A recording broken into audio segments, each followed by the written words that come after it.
Hey guys, welcome with this new movie of Chapter 7, the first movie of Chapter 7. It's paragraph 1, it's from percentage to factor.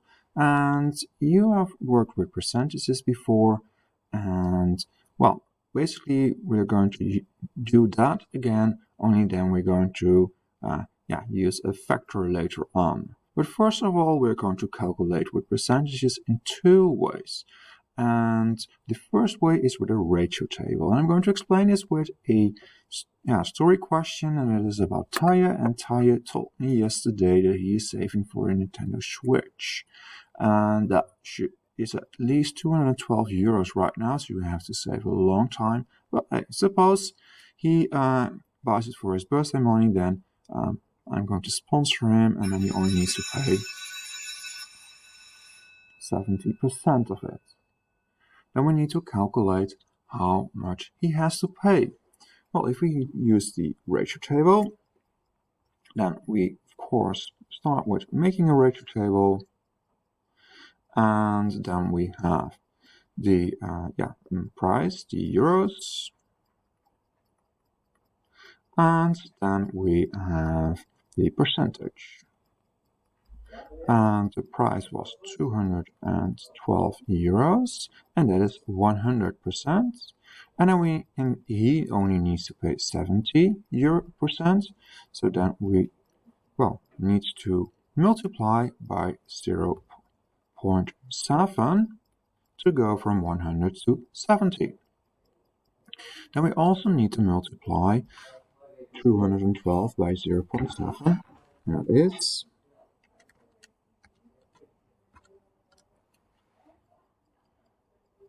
148.40 euros.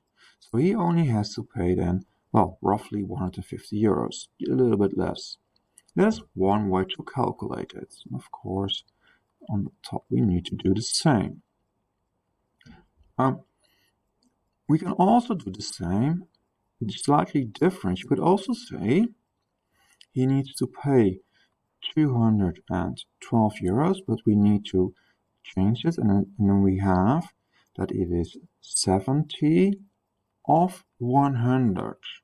A percent is 1 of 100, so 1% is 1 out of 100. You need 100 cents for 1 euro, or you need 100 centimeter for 1 meter. So if I have 1%, I have 100. If we have 2%, I have 100. That's 2 hundredths. If we have 70%, I have 70 hundredths, so 70 over 100. So we could also calculate it as that is 212 multiplied by 70 divided by 100. And that is the same as 212 multiplied by 0.7, because 70 divided by 100 is 0.7. And then we do the same, and you get the same answer, then it is also 148.40. Okay. Then you get a decrease in the amount you need to pay. It could also be that it gets more expensive, and then it is that you need more money, and then you go for instance, from 100 to 110%, and then that number over here would be multiplied by 1.1. And then over here you have 110 over 100, and then you need to multiply over here by 1.1. That is, then we have an increase, and then what you can see is that we are basically always calculating with the numbers 0.7 and 1.1.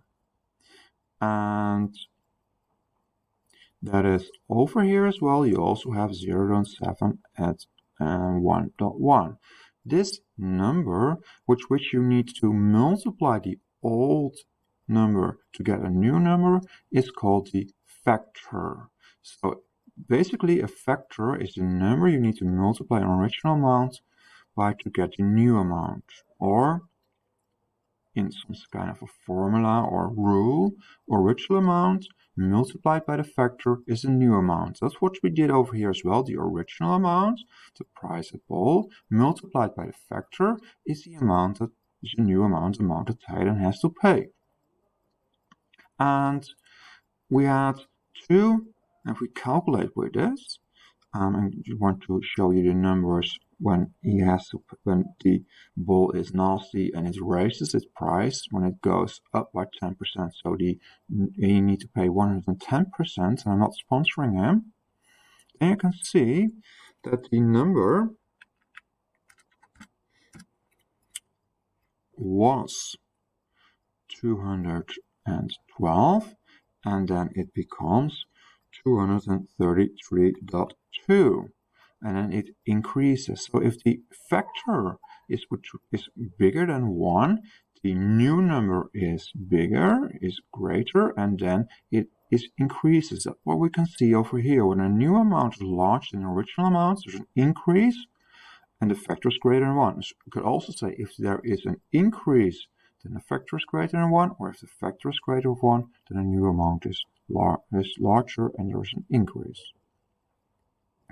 In the first part of the example, we had 0.7 as a factor, and you could see there was a decrease, that the new amount was larger than the old amount.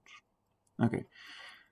Hey guys, we're going to calculate with this in class, so make sure you have your B-book ready, and well, we're going to use this, so you need to know what a factor is, and you need to know how to calculate with a factor, and we're going to use that. See you on Wednesday. Bye.